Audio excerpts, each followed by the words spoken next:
are joined today by Reese Flurie, Board President of the Pennsylvania Coalition of Public Charter Schools. As we talk, we are in the middle of peak budget negotiation season. What would you like to see included for cyber charter and charter schools in this year's state budget? Well, what I'd like to see is some resolution to the decades-long battle that's been going on over funding. We can't have comprehensive charter school reform and cyber charter school reform unless we get the dollar discussion off the table initially to look at comprehensive change, not just what dollar should be part of the system. Can you explain what differentiates a cyber charter or charter school from a public or private school? Okay. They're private schools. They're public schools. They're not private. So they're not faith-based. They can't be because they're a state school, so they can't be faith-based or sectarian. So they're public schools. The difference between a brick and mortar charter school is their chartering authorizer is the local school district where they reside. And they're bound, obviously, by a certain geographical destination. Cyber charter schools, by their charters, have to be statewide. So they have to be open to any student within the Commonwealth. And obviously, one of the big differences, majority of their education has to be done virtually. They can still do face-to-face, but all content needs to be delivered virtually. How many charter schools and cyber charter schools are there in Pennsylvania? Right now, I believe there's 15 cyber charters and there's over 100 charter schools. And that changes routinely because authorizers can pull charters, charters can be revoked, and new charter applications are in process. Do you happen to know the number of students that attend these schools at all? I don't have the specific numbers now. There's a report that comes out in October, so we have more current numbers. It's around 60,000 in the cyber charter world, and that's well over 100,000 in the charter school world. What may parents see as an advantage to attending one school as opposed to the other school? Well, it's as individual as the families. Some families, it's health reasons. Some, it's simply bullying issues or issues within the public school that are giving them challenges. Others, it may be they're new to the state and they're still trying to feel their way around to what private school options may or may not be. There's some families in rural areas where there is no charter school option. It's a brick and mortar option. So it's either a traditional public school or a cyber charter school. In my experience, you name a family and it's their unique situation. And that's what makes the school choice movement so attractive to me. It's based on the family's needs. There may be children within one individual family exercising multiple different options. Did COVID have an impact on the number of students or the number of cyber charter or charter schools that appeared in the state and how many students attended them? It didn't have a significant impact on the brick and mortar charter schools because most of those are capped by enrollment caps, as it stands. Cyber charter saw a big influx of students. What we saw was a little bit of a delay. Once online started in the traditional public schools that they needed to go virtually, a lot of parents weren't satisfied with that option. And so they decided to go to a cyber charter school because, let's face it, they had 10 to 15 years of experience educating that way. So what they were able to deliver was a little more dialed in and superior to what their traditional public schools were doing. And so the parents discovered that, went to the cyber charter schools. And what I think is fascinating is a lot of the parents chose to stay, even post-COVID. How do the college application acceptances and standardized test scores from students at charter schools compare to those of public schools? Just like the public schools. There's students from cyber charter schools and charter schools from state schools all the way up to the most elite national and international schools. You used to serve as the CEO of Commonwealth Charter Academy. How did you get into working with charter schools? Well, that was interesting. It's an interesting journey. I was 25 years in traditional public schools, from teacher to assistant principal, assistant superintendent. And then I made the jump to the cyber charter world for one particular reason. I saw that in traditional public schools, even though I worked in some very, very good school districts, there were certain students, we just weren't meeting their needs. It just wasn't a fit for them in a traditional school system. And so when I was first introduced to Commonwealth Charter Academy, it was under a different name then. It was under a management company. I said, there might be some unique things we can do here for certain segments of students. And especially if we have an orientation of working with the family. It's not just the school and the child, it's the child and their parents that come on board. So we needed a support mechanism for the family also. And we found it just exploded. It resonated with families. Here was a school that was listening to me and listening to me as a parent, as how my child learned. And it just exploded from there. And I just love the movement. I love that we're able to serve families based on where they are, that they don't have to fit into our model like a traditional public school. What have you found to be the most successful aspect of a charter or cyber charter school? Oh, to me, it's without question, it's the bond between the family and the school. The way the teachers relate to the family and build that relationship and build that rapport. I don't think anybody truly understands that even in a virtual environment, how close you get to the family and how close the student and family get to that teacher and the bond you can build and what you can learn. It's fascinating until you experience that. A lot of people just don't understand. A few years ago, the Pennsylvania Commonwealth Court declared that Pennsylvania's public education was underfunded. How did this court case affect cyber charter and charter schools? Well, in my reading of the case and hearing interpretations of the case, I don't know if it's necessarily an underfunded, it's not funded constitutionally. And so I don't really know if we need to see a significant influx of more monies into schools. How the dollars are allocated needs to be resolved. And I think charter schools and cyber charter schools are part of that discussion because we have to be able to figure out, okay, these are public schools. And how do we distribute this money that a certain segment isn't being discriminated against? And that's really what the court ruling was. I think a lot of people saw it as more money for public schools, more money for public schools. What really was no, it's just that our system has to be constitutional in the deployment of those resources throughout the Commonwealth. How are cyber charter and charter schools currently funded in Pennsylvania? Well, money flows through the school district, and that's what's challenging for a lot of people to understand.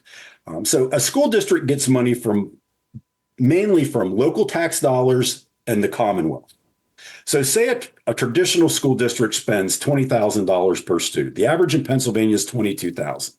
But their school districts spend considerably less and some that spend considerably more. There's a formula called the Pennsylvania 363 that's filled out by the business manager at every school district. And even if it's not filled out, the state will then take over that responsibility to fill that out for them.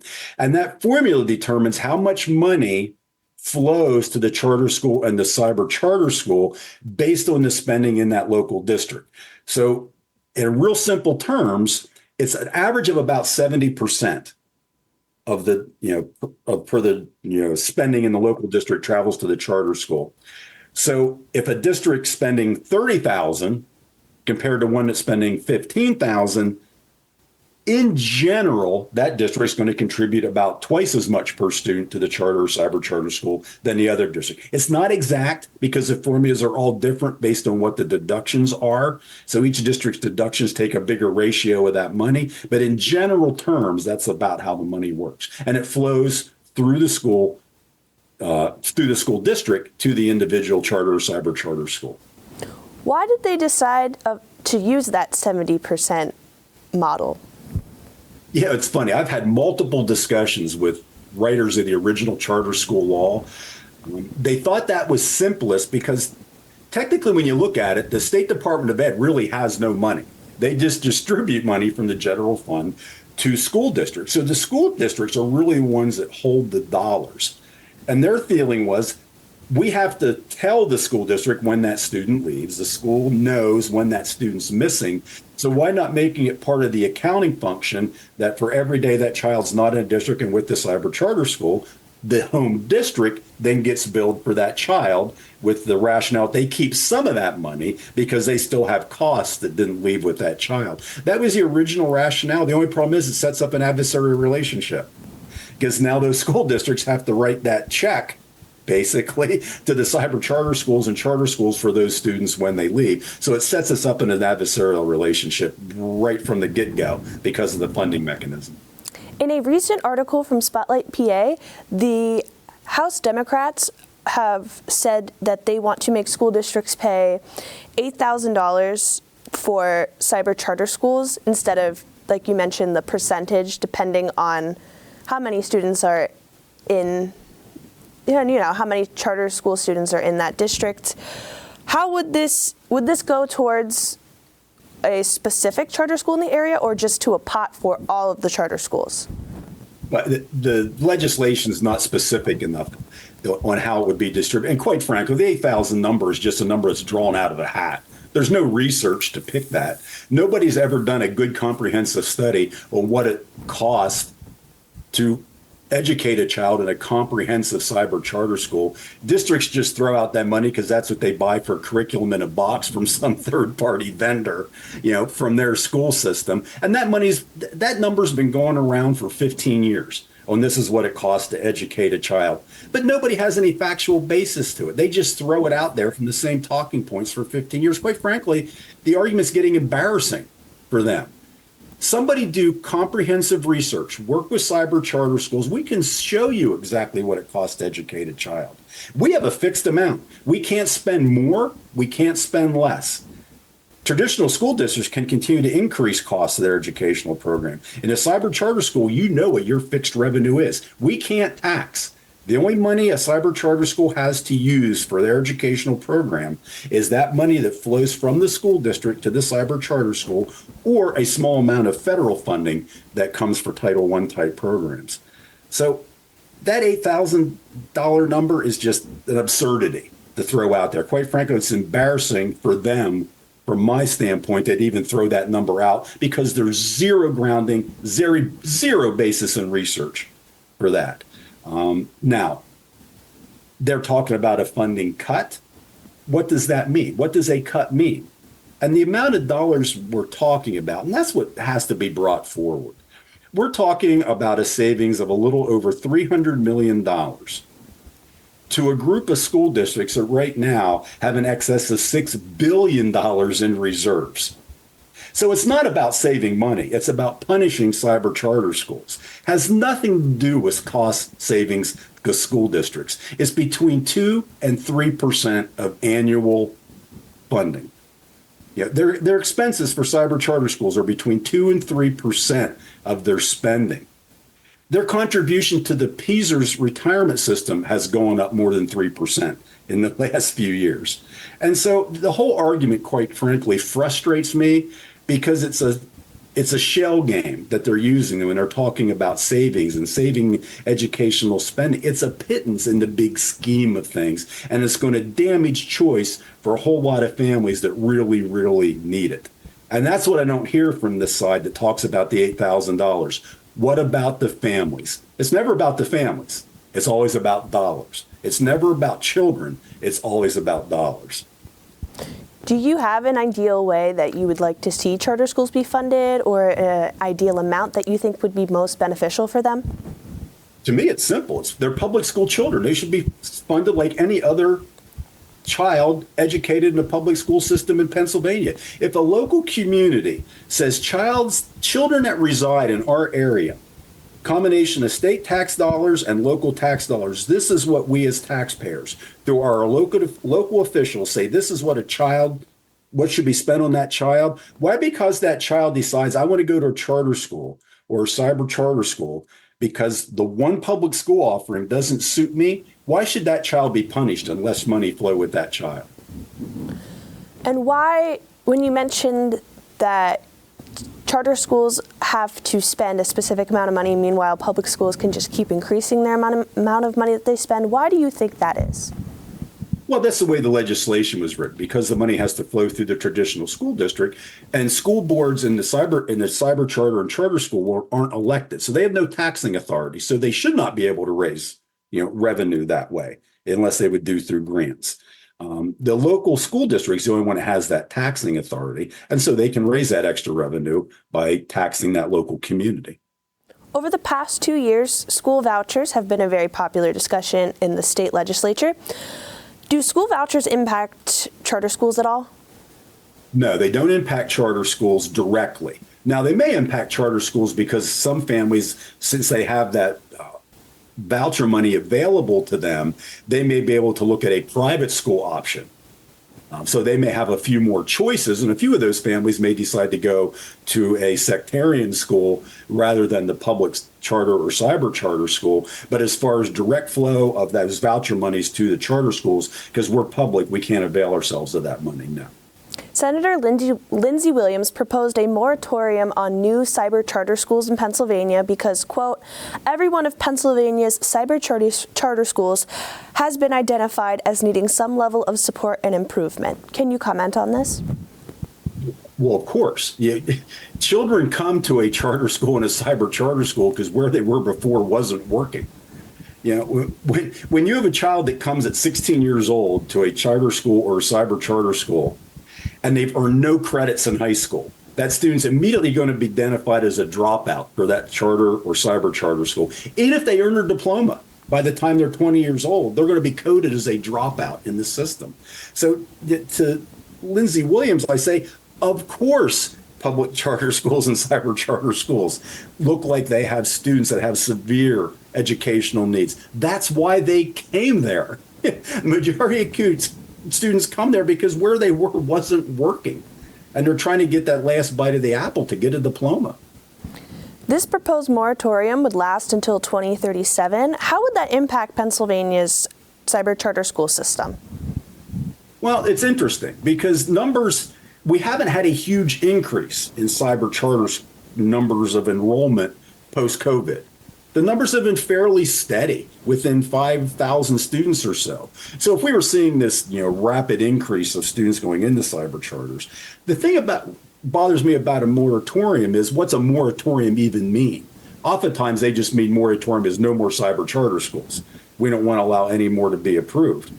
Or do they mean moratoriums on enrollment? I know there's some cyber charter schools that have accepted a cap. Others that said, no, we're open to the full state. It's up for us to wrap up our systems to take whatever students want to come to us. So I think what they really want is a moratorium. They don't want any more cyber charters approved. But if you're going to do that, well, then don't put any caps on the ones that exist, because then you're starting to cancel out families' ability to choose. The education voters of Pennsylvania find cyber charter schools guilty of, quote, excessive profiteering. Would you like to comment on that as well? Well, first of all, you got to look on where the money flows to them. Flows to fund them, so they have to say that. And they're not-for-profit organizations, so how can it be profiteering? The only private entity in the mix are curriculum companies or management companies. And the annual reports show exactly what money flows to them. Oftentimes, what they're looking at is the cyber charter schools and charter schools have to advertise, because otherwise people would know what options are available to them. The local public schools don't have to advertise. They're sitting there.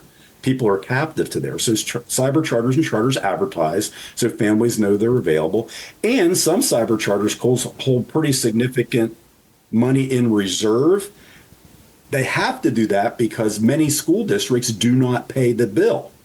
And the only way the cyber charter school gets the money is asking the Department of Education to then withhold that money that the school district won't pay. So sometimes that's a 3 to 4 month delay in revenue. So cyber charter schools need that money in reserve simply because the school districts don't pay their bill on time. But people that complain, like PA voters, because of who funds them, of course, find that as something that they want to jump, and they call it profiteering, even though they're not-for-profit organizations. They can't. There's no shareholders. There's no profit sharing. There's no ability to do that. Who in the state government do you see as advocates for charter and cyber charter schools in Pennsylvania? Well, it's traditionally been a Democrat and Republican issue, at loggerheads, but there are a few very strong, Democratic supporters. Senator Williams has been marching the banner for school choice for quite some time, and I admire him for kind of, stepping out of the party line to advocate for children and families in the Commonwealth. The Republican Party, in many cases, has been strong advocates. I think sometimes they feel a little browbeaten because, let's face it, there's significant campaign dollars available from the other side that don't want school choice. So it's kind of been a partisan party issue, for quite some time.